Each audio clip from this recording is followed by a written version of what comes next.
The next is from Robert Hugh. In the context of IVF, what is the best way to respond to the statement, IVF is the only way that I was able to have children? And Brian, I'll let you tackle the Uh, specific incident, but what something I want to point out broadly is mm, that oftentimes I think in apologetic conversations, we should be wary of looking too closely at specific instances because people personalize them yeah, extremely.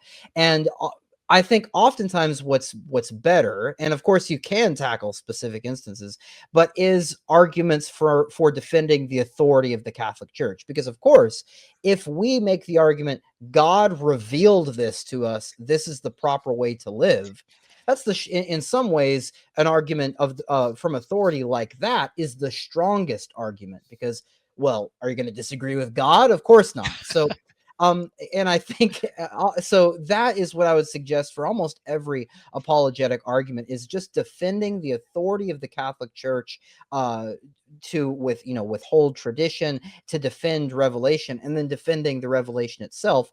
And then there are, of course, instances. This is the last point I'll mention, and I'll give it to you.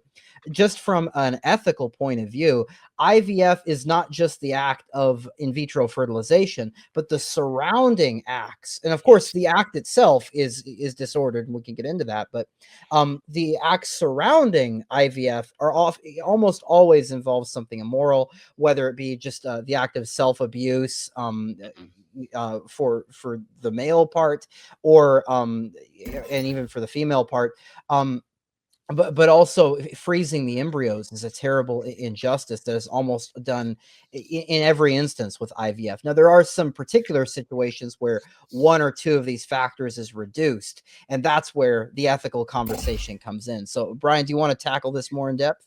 yeah. First of all, I would say, and I don't know if we should call you Monsignor Robert Hugh, but little literary reference there.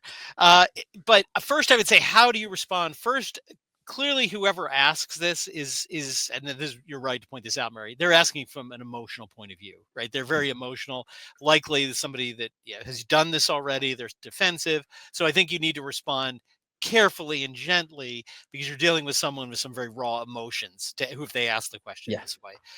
But that being said, I think I would start with, certainly, as you said, from authority. Well, because the church says it's wrong, but even more broadly, there's a logical fallacy in this, in that the ends justify the means. So the end, wanting to have a child, and therefore this is the only means I can use, so therefore it's good. So how far would you take that? um, well, I'm not married. The only way I could have a child, or maybe I am married, my wife can't conceive. So the only way I can have a child is to go commit adultery with someone. Would that be okay? Or all I can do is go rape some woman down the street. That's the only way I can have a child. Sorry. Right. Do you see, when you put it in those terms, you can see the argument is flawed. Just because you want to have a child doesn't justify the means. And as Murray alluded to, the means of IVF are intrinsically wrong for multiple reasons. The most fundamental of which is it separates the act of conception from the marital act. And God intended that a soul be created and united to a body within the context of a marital act.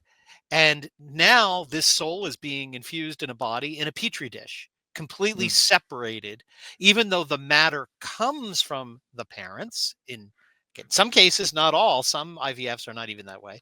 But even if it did, it is actually severed from the act to which it is appropriately joined. So at that level alone, all IVF is contrary to the natural law. As you pointed out, to obtain the matter from the husband, from the father, involves most of the time the commission of a sin against the sixth commandment, as well as the selective abortion. They fertilize multiple embryos and either freeze them, they kill some of them, they implant multiple embryos, then selectively abort them. Again, all of these just sort of add complications around the process. And so it's not really an argument to say, oh, but look, I got a child out of it. And fundamentally, again, this is where I have to be careful. I'm saying this in the abstract, but to the person, they really don't they actually, in a sense, have a contraceptive mentality. You may think that's strange. They want to have a child, but no, they have the same mentality of contraception.